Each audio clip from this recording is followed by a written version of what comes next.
Hindi sila mga tao ngunit bumaba sila sa sangkatauhan. Ang mga sinaunang teksto ay nagsasalita tungkol sa mga makalangit na nilalang na lumabag sa mga ipinagbabawal na tuntunin at binago ang tadhana ng daigdig magpakailanman.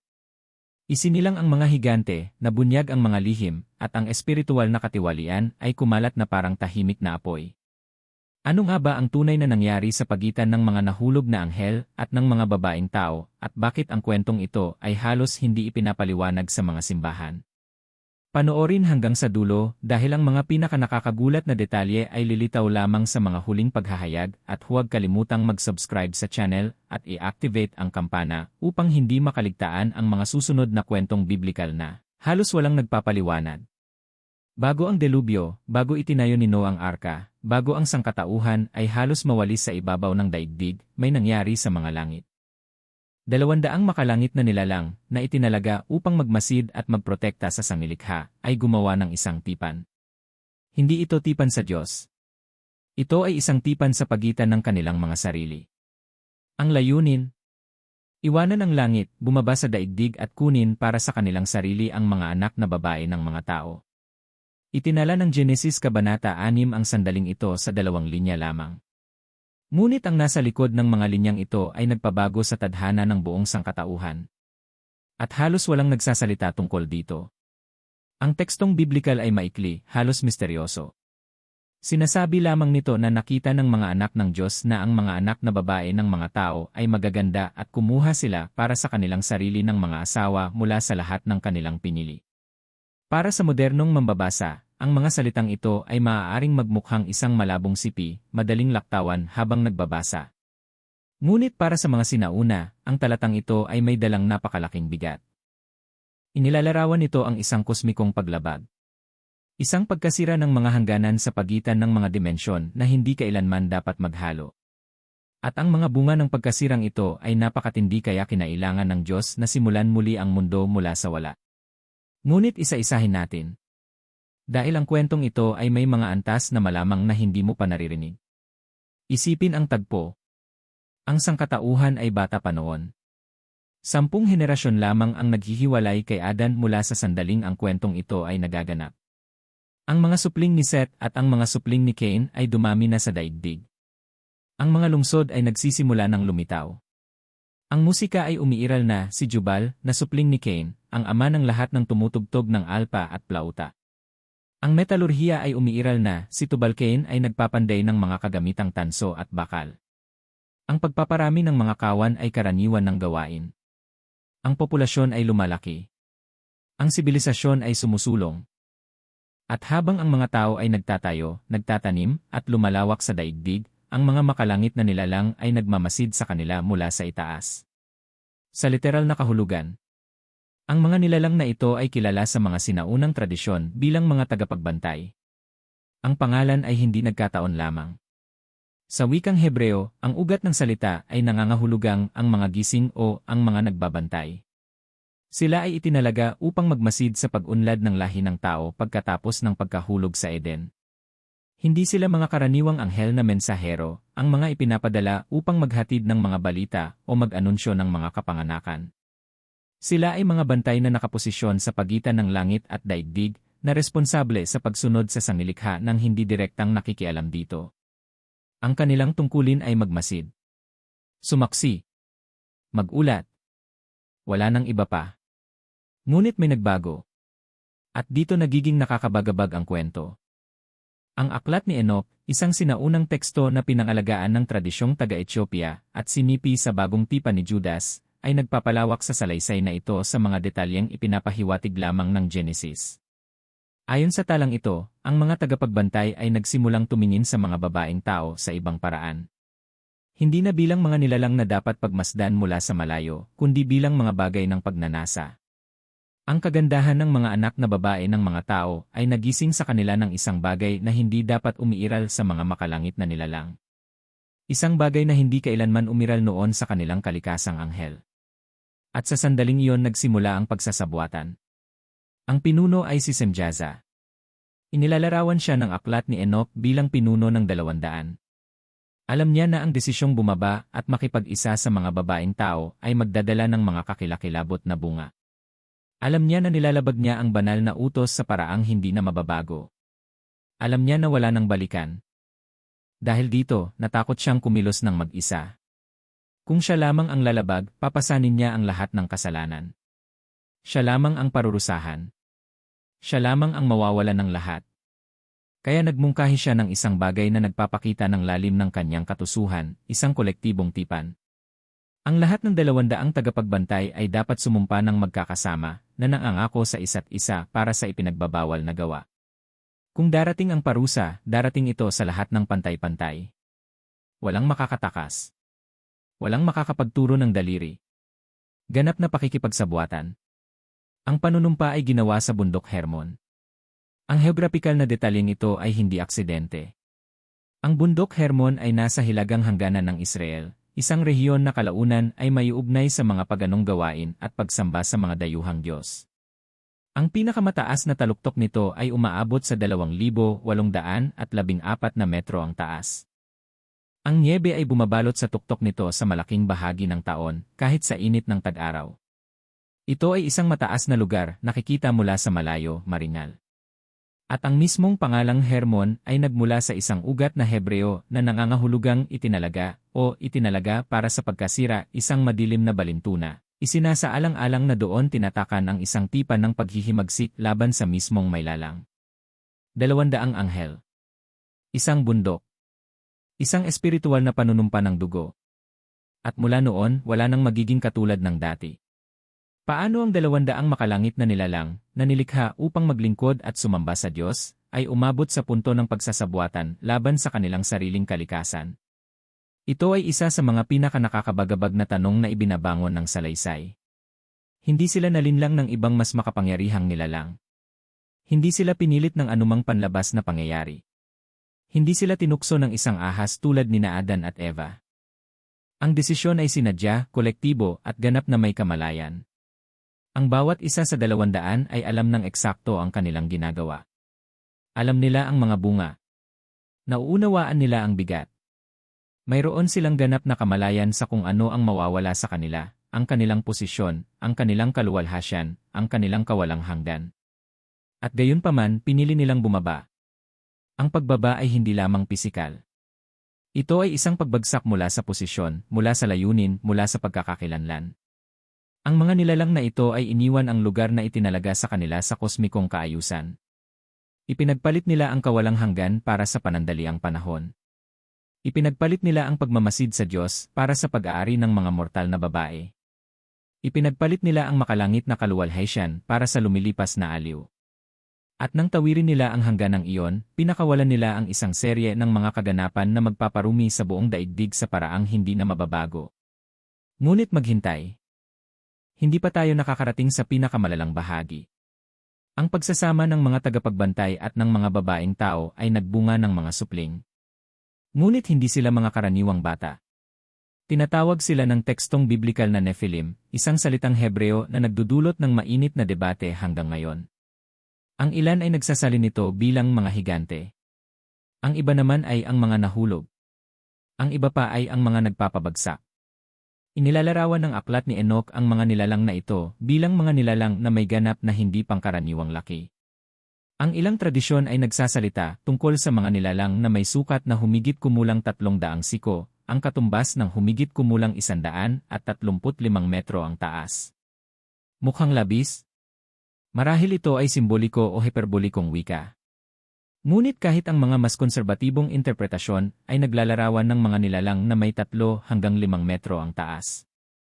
Upang magkaroon ng ideya sa sukat, si Goliath, pagkalipas ng mga siglo, ay may sukat na 2 metro at 70 sentimetro. At siya ay itinuturing na isang ganap na nakakatakot na higante, na kayang paralisahin ang buong hukbo sa takot sa pamamagitan lamang ng kanyang presensya. Ngayon isipin ang mga nilalang na mas malaki pa. May lakas na katumbas ng laki. May mga gana na sadyang hindi kayang busugin ng daigdig. At dito ang salaysay ay nagiging mas madilim pa. Ang mga Nephilim ay hindi lamang malalaki. Sila ay marahas. Brutal. Hindi mapigilan. Sinasabi ng sinaunang teksto na kinakain nila ang lahat ng ginagawa ng mga tao. Ang mga buong ani ay nawawala sa loob lamang ng ilang araw. Ang mga buong kawan ay nilalamon ng walang iniiwang bakas. At kapag naubos na ang pagkain, kapag wala nang matira upang busugin ang halimaw na gutom na iyon, bumabaling sila laban sa mga tao mismo. Ang ilang mga ulat ay nagsasalita tungkol sa kanibalismo. Tungkol sa dugo ng tao na iniinom na parang tubig. Tungkol sa isang karahasan na napakatindi, napakawalang saysay, na nagmumukhang laro ng bata ang karaniwang kasamaan ng tao. Isipin mo ito.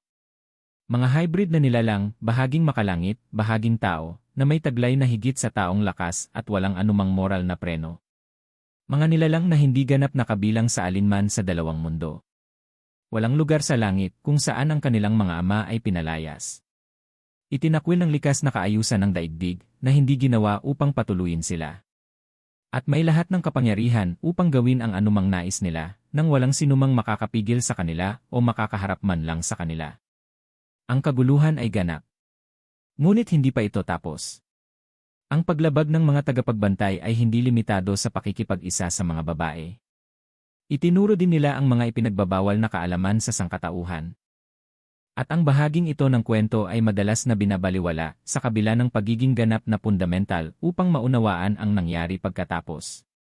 Si Azazel, isa sa mga pinuno ng rebeldeng grupo, ay nagbunyag sa mga tao ng mga lihim ng metalurhiya ng digmaan. Itinuro niya ang pagpapanday ng mga espada, kutsilyo, kalasag, at mga baluti na tanso. Itinuro niya sa mga babae ang paggamit ng mga kosmetiko, mga pintura para sa mga mata, mga palamuting ginto at pilak, mga gawaing iniugnay ng teksto sa pang-akit, sa kayabangan, at sa manipulasyon. Ang ibang mga tagapagbantay ay nagturo ng astrolohiya, mga engkanto, pagbabasa ng mga tanda sa mga ulap, interpretasyon ng paggalaw ng mga bituin, at manipulasyon ng kalikasan sa pamamagitan ng mga lihim na formula at mga ritual na okulto. Ang mga kaalaman na abutin ng sangkatauhan ng libu-libong taon upang mabuo sa kanilang sarili ay ibinuhos ng sabay-sabay. Ang kaalaman ay dumaloy na parang isang mapanirang baha. At narito ang pangunahing problema. Hindi ang kaalaman mismo ang likas na masama. Ito ay ang sandali. Ito ay ang paraan. Ito ay ang ganap na kawalan ng espiritual at moral na kapanahunan upang harapin ito. Ang sangkatauhan ay nakatanggap ng mga kasangkapan na hindi man lang sila handa ng bahagya. Isipin ang pagbibigay ng mga sandatang nuklear sa isang tribo na hindi pa nakakabuo ng pagsulat o istrukturang panlipunan. Isipin ang pagbibigay ng access sa mga genetic code sa isang sibilisasyon na walang etika, walang gobyerno, walang moral na preno ng anumang uri. Iyon mismo ang nangyari. Ang kaalaman na dapat dumating ng unti-unti, sa tamang panahon, sa ilalim ng banal na gabay at proteksyon, ay ibinuhos ng sabay-sabay sa isang lahi na bata pa, na hindi pa kayang sukatin ang mga bunga. Ang resulta ay eksakto sa iyong iniisip. Ganap na sakuna. Ang daigdig ay pinunuan ng karahasan na walang katulad. Ang teksto ng Genesis ay direkta, ang lupa ay nasira sa harap ng Diyos at napuno ng karahasan. Hindi lamang ito karaniwang kasamaan ng tao, ang uri na laging umiiral mula pa kina Cain at Abel. Ito ay isang sistematikong katiwalian na pinapakain ng mga halimaw na hybrid na nilalang, ng mga kaalamang ginagamit lamang upang sirain, ng isang spiral ng kaguluhan na nagpapakain sa sarili ng walang anumang preno. Ang susunod na talata ay mas nakakabagabag pa, at nakita ng Panginoon na ang kasamaan ng tao ay dumami sa lupa at ang bawat haka ng mga pag-iisip ng kanyang puso ay masama lamang sa lahat ng panahon. Sa lahat ng panahon, ang salitang ito ay kailangang maunawaan. Walang pagitan. Walang eksepsyon. Walang sandali ng kabutihan, ng pagsisisi, o ng moral na katinuan. Ang masama ay naging likas na kalagayan ng mga bagay. Ang default na setting ng sangkatauhan. Ang hangin na nilalanghap ng lahat.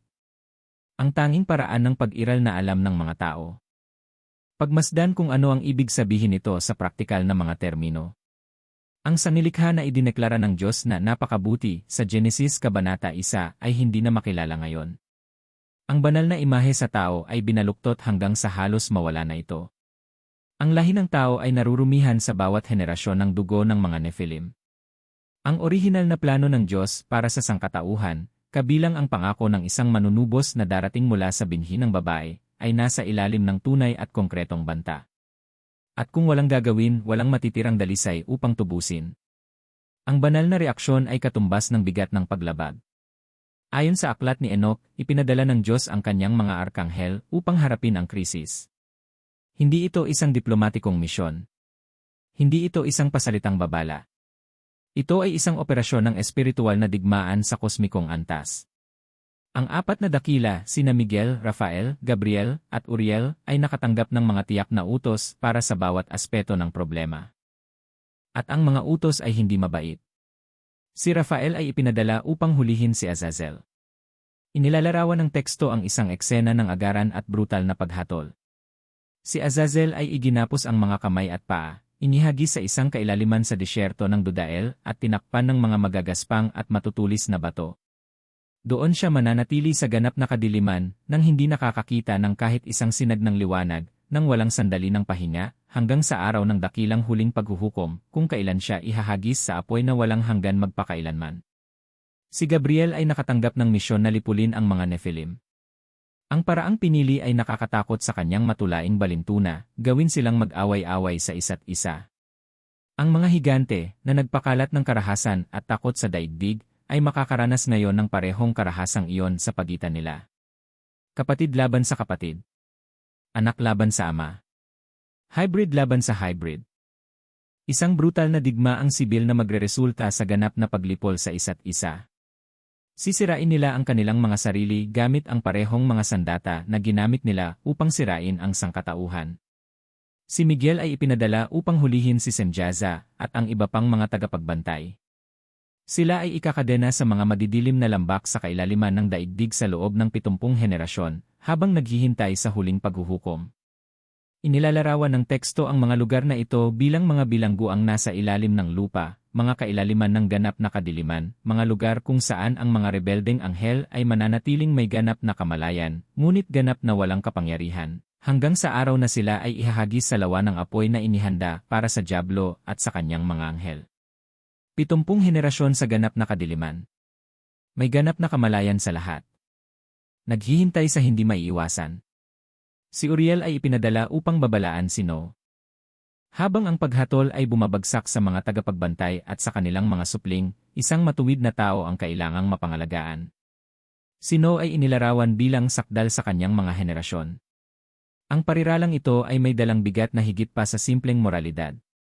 Iminumungkahi ng ilang mga interpreter na napanatili ni No ang kanyang lahi nang walang kontaminasyon mula sa mga Nephilim. Siya ay dalisay sa genetika, tapat sa espiritu, at matuwid sa moral. Sa gitna ng isang mundo ng mga hybrid at ganap na katiwalian, si No ay nanatiling hiwalay. Dahil dito, siya ang pinili upang makaligtas sa darating. Ang delubyo ay hindi lamang parusa para sa kasamaan ng tao. Ito ay isang ganap na pandaigdigang paglilinis. Ang daigdig ay narumihan na sa puntong ang isang ganap na paglilinis ang naging tanging opsyon na maaari. Ang mga tubig ay tumakip sa lahat-lahat. Ang mga buong bundok ay nawala sa ilalim ng ibabaw. Ang bawat laman na humihina sa ilalim ng langit ay namatay ng walang eksepsyon. Mga lalaki, babae, bata, hayop, Nephilim. Ang lahat ay tinangay ng mga tubig. 150 araw. Ito ang panahon kung kailan ang mga tubig ay nanaig sa ibabaw ng daigdig. Higit sa 5 buwan ng ganap at lubos na pagbaha. Nang sa wakas ay bumaba ang mga tubig at ang arka ay lumapag sa mga bundok ng Ararat, ang sinaunang mundo ay ganap nang nawala. Ang mga Nephilim ay patay na. Ang mga tagapagbantay ay nakakulong sa kanilang mga tanikala ng kadiliman. At ang sangkatauhan ay magsisimulang muli mula sa 8 tao. 8 lamang. Ngunit ang kwento ay hindi nagtatapos dito. May isa pang antas. At ang bahaging ito ay halos walang bumabanggit. Ano ang nangyari sa mga kaluluwa ng mga Nephilim pagkatapos nilang mamatay sa mga tubig? Sila ay mga hybrid, bahaging anghel, bahaging tao. Hindi sila ganap na kabilang sa alinman sa dalawang mundo. Nang sila ay mamatay sa delubyo, saan nagpunta ang kanilang mga espiritu? Ayon sa mga sinaunang tradisyon na pinangalagaan sa aklat ni Enoch at sa iba pang mga tekstong Judyo ng panahon ng ikalawang templo, ang mga espiritu ng mga patay na Nephilim ay hindi nakapunta sa Sheol tulad ng mga normal na tao. Hindi rin sila makabalik sa langit kung saan ang kanilang mga ama ay nahulog. Sila ay nanatiling nakulong sa pagitan ng mga mundo. Mga espiritong walang katawan. Mga kamalayan na walang pisikal na anyo. Mga gumagalang nilalang na naglalakbay sa daigdig. At narito ang koneksyon na nagpapabago sa lahat. Ayon sa tradisyong ito, ang mga espiritong ito ang mga demonyo na nagpapahirap sa sangkatauhan hanggang ngayon. Isipin mo ito sandali. Ang mga demonyo ay hindi mga nahulog na anghel, ang mga iyon ay nakakulong sa mga tanikala ng kadiliman, naghihintay ng paghuhukom. Ang mga demonyo ay ang mga espiritong walang katawan ng mga Nephilim, ang mga hybrid na anak ng mga tagapagbantay, na gumagala sa daigdig mula pa noong delubyo, naghahanap ng mga katawan na matitirhan, desperadong naghahanap na mabawi ang pisikal na anyo na nawala sa kanila sa mga tubig. Ito ang magpapaliwanag kung bakit, sa bagong tipan, ang mga demonyo ay desperadong naghahanap na manirahan sa mga katawan ng tao o kahit sa mga hayop. Nang palayasin ni Jesus ang hukbo ng mga demonyo mula sa lalaking taga-Gadara, nakiusap sila na huwag silang ipadala sa kailaliman. Humiling silang pumasok sa mga baboy. Anumang bagay ay mas mabuti kaysa manatiling walang katawan. Sila ay nilikha upang magkaroon ng pisikal na anyo. Nawala ang anyong iyon sa delubyo. At mula noon, gumagala silang gutom, naghahanap ng mga host. Libu-libong taon ng gutom. Nang walang humpay na paghahanap. Nang kawalang pag-asa na walang katapusan. Ngunit kung ang mga tagapagbantay ay nakulong at ang mga Nephilim ay nalipol, bakit binabanggit ng Biblia ang mga higante pagkatapos ng delubyo? Ang tanong na ito ay bumabagabag sa maraming iskolar hanggang ngayon. Ang mga espiya na ipinadala ni Moises ay nagulat na nakakita ng mga anak ni anak na mula sa mga Nephilim sa Kanaan. Si Goliath, ang higanteng Filisteo na tinalo ni David, ay may sukat na 6 na siko at 1 dangkal, humigit kumulang 2 metro at 70 sentimetro. Si Og, hari ng Basan, ay natutulog sa isang kama na bakal na may sukat na 9 na siko ang haba, higit sa 4 na metro. Paano mangangailangan ang isang tao na may normal na proporsyon ng isang kama na 4 na metro? Paano muling lumitaw ang mga higanteng ito pagkatapos ng delubyo? Ang ilang mga tradisyon ay nagmumungkahi na hindi lahat ng Nephilim ay namatay sa mga tubig. Ang iba naman ay nagpapanukala na may mga bagong paglusob ng mga nahulog na anghel na naganap pagkatapos bumaba ang mga tubig at magsimulang muli ang sangkatauhan. Mayroon ding mga nag-interpret sa mga higante pagkatapos ng delubyo bilang mga supling ng mga lahi ng tao na may dalang mga anomalong gene, mga labi ng orihinal na kontaminasyon na nakaligtas sa anumang paraan. Ang tekstong biblikal ay hindi nag-aalok ng isang tiyak na sagot para sa misteryong ito. Ngunit ang presensya ng mga higante sa Kanaan, at ang malinaw na utos ng Diyos na lipulin sila ng lubusan, ay malakas na nagpapahiwatig na ang kontaminasyon ay hindi ganap na naalis ng delubyo. Ang labanan ay nagpatuloy sa loob ng maraming siglo. Isaalang-alang ang implikasyon nito. Kung ang lahi ng mga Nephilim ay nagpatuloy sa anumang paraan pagkatapos ng mga tubig, kung gayon ang digmaan na nagsimula bago ang delubyo ay nagpatuloy pagkatapos nito. Ang mga higante na hinarap ng Israel sa pagsakop sa Kanaan ay hindi lamang mga karaniwang kaaway sa militar. Sila ay posibleng mga labi ng isang hybrid na lahi na itinalaga ng Diyos na lipulin mula pa noong mga araw ni Noe. Ang digmaan ng Israel laban sa kanila ay isang pagpapatuloy ng kosmikong paghatol na nagsimula nang bumaba ang mga arkanghel upang hulihin ang mga tagapagbantay. Kinukumpirma ng bagong tipan na ang mga rebeldeng anghel ay nakakulong pa rin, naghihintay ng paghuhukom.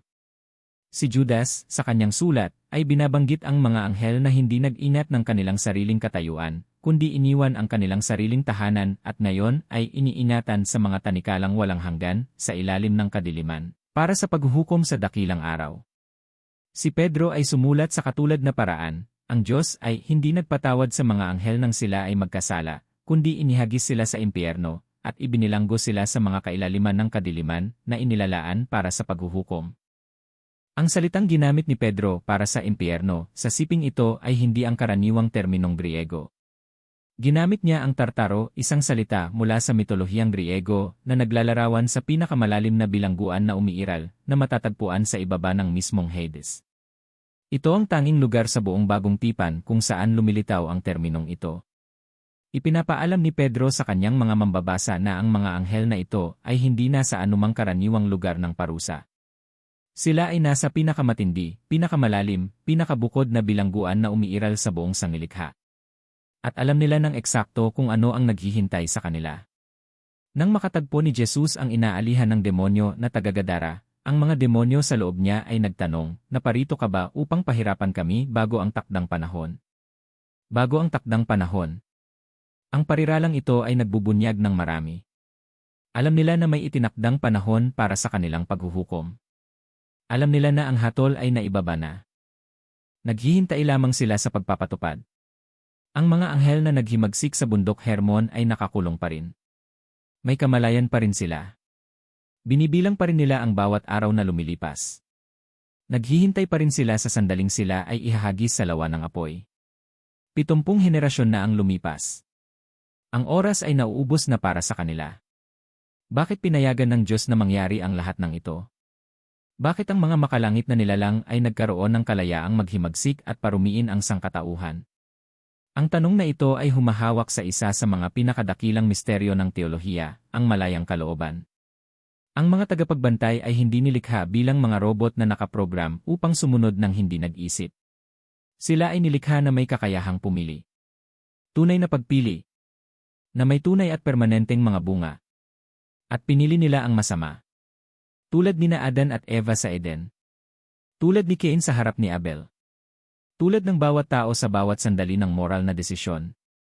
Ang mga tagapagbantay ay nagkaroon sa harap nila ng opsyon na sumunod o lumabag. Manatili o bumaba. Magmasid o mag-angkin. At nagpasya silang lumabag. Ang salaysay ng mga tagapagbantay ay nagbubunyag din ng isang malalim na bagay tungkol sa kalikasan ng kasamaan. Ang kasamaan ay hindi lamang pagkakahindi masunurin, ito ay pagsalakay. Ito ay pagtawid sa mga hangganan. Ito ay paghahalo ng dapat ay manatiling hiwalay. Ang mga tagapagbantay ay hindi lamang sumuway sa isang pasalitang utos, nilabag nila ang mismong istruktura ng sanglilikha. Langit at daigdig, mga anghel at mga tao, espiritual at pisikal, ang mga kategoryang ito ay umiiral para sa isang banal na dahilan. Nang ang mga ito ay sa pilitang pinaghalo, ang resulta ay ganap na kalimiman. Ang mga tagapagbantay ay ikinadena. Ang mga Nephilim ay nalipol. Ang mga tubig ng delubyo ay tumakip sa daigdig sa loob ng 150 araw, na binubura ang halos lahat ng bakas ng panahong iyon ng katiwalian. Ngunit ang kwento ay hindi natapos doon. Sa bagong tipan, binanggit ni Judas at Pedro ang mga anghel na hindi nag-ingat ng kanilang katayuan at naghihintay ng paghuhukom sa mga walang hanggang bilangguan. Ang alaala ng pag-aalsang ito ay tumawid sa libu-libong taon. Ito ay nakatala. Ito ay pinangalagaan. Nagsisilbi itong babala. Ang ibinubunyag ng salaysay na ito ay higit pa sa mga supernatural na nilalang at mga sinaunang higante. Nagsasalita ito tungkol sa mga limitasyon. Tungkol sa kung ano ang nangyayari kapag ang mga nilalang, makalangit man o tao, ay nagpasya na ang mga hangganang itinakda ng Diyos ay hindi nalalapat sa kanila. Ang mga tagapagbantay ay may kaalaman, may kapangyarihan, may pribilehiyong posisyon sa mga langit. Ngunit ginamit nila ang lahat ng ito upang bigyang kasiyahan ang sariling mga pagnanasa. At ang kabayaran ay ang ganap na pagkawasak. Ngayon, ang tanong ay nananatiling nakabitin sa hangin bilang isang tahimik na babala. Kapag ang kapangyarihan ay nakatagpo ng pagnanasa ng walang preno, ano ang pipigil sa pagbagsak?